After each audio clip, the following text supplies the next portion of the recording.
This channel does not promote any violent, harmful, or illegal activities. All content provided by this channel is meant for an educational purpose only.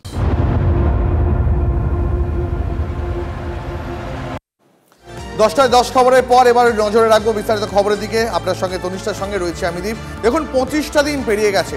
UEN Jaipur is a perfect target for prospective students aspiring for good jobs, good education with future-ready skills.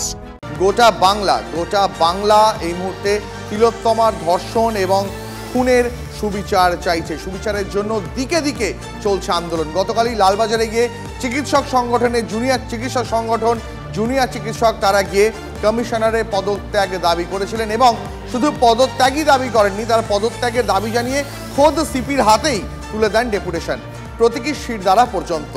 সোমবার রাতভর অবস্থানের পর গতকাল দুপুরে অবশেষে নমনীয় হয় police.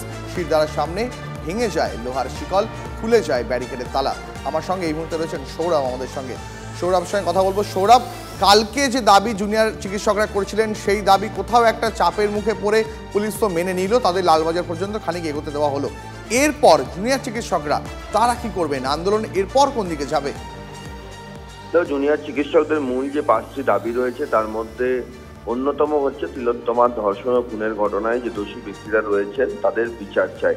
সেই জায়গা থেকে দাঁড়িয়ে তারা সেই অবস্থানে অনড় রয়েছেন এবং তাদের যে কর্মসূচি সেই সমস্ত কর্মসূচি একটা তাদের যে দাবি সে দাবি পূরণের বাস্তবায়িত যাতে হয় সেই জন্য তারা সেই কর্মসূচি নিয়েছেন। রাজ্জাগো কর্মসূচি তুমি বলো বা 9টা থেকে 10টা রাজ্যের প্রতিটি নাগরিককে যে আবেদন করা হয়েছে যে ঘরের আলো নিভিয়ে মোমবাতি জ্বালানোর জন্য সেই দাবি বলো, তাদের একটাই বক্তব্য হচ্ছে, তাদের স্পষ্ট বক্তব্য যে তারা সিপি লালবাজার যে অভিযান করেছিলেন, সিপিকে যে তারা যে স্মারকলিপি দিয়েছেন, যে তারা উপহার দিয়েছেন, তারা সিপিকে বোঝানোর চেষ্টা করেছেন কেন তারা মনে করছেন যে তার নৈতিক দায়ভার রয়েছে। 12ই আগস্ট এবং 14ই আগস্টের ঘটনায় সেই নৈতিক দায়ভার তিনি স্বীকারও করেছেন বলে দাবি জুনিয়র চিকিৎসক আন্দোলনকারীদের। তারা সেই জায়গা থেকে পুলিশ কমিশনার সরবেন না কেন, কিন্তু বৃহত্তর প্রেক্ষিতে তারা বলছেন যে তিলোত্তমা ধর্ষণ ও খুনের ঘটনায় দোষীদের শাস্তি চাই এবং সেই দাবি পূরণ না হওয়া পর্যন্ত তারা কর্মবিরতিতে অনড় রয়েছেন। কর্মবিরতির হাসপাতালের পরিষেবা সংক্রান্ত যে বিষয়টি তাদের শেষ ক্ষেত্রে তাদের যে পুরনো যে বক্তব্য যে এমার্জেন্সি থেকে শুরু করে অন্যান্য যে পরিষেবা তাদের সিনিয়র চিকিৎসকেরা রয়েছেন, একমাত্র রেসিডেন্ট ডক্টর যারা আছেন তারাই আন্দোলনে রয়েছেন, কর্মবিরতিতে রয়েছেন।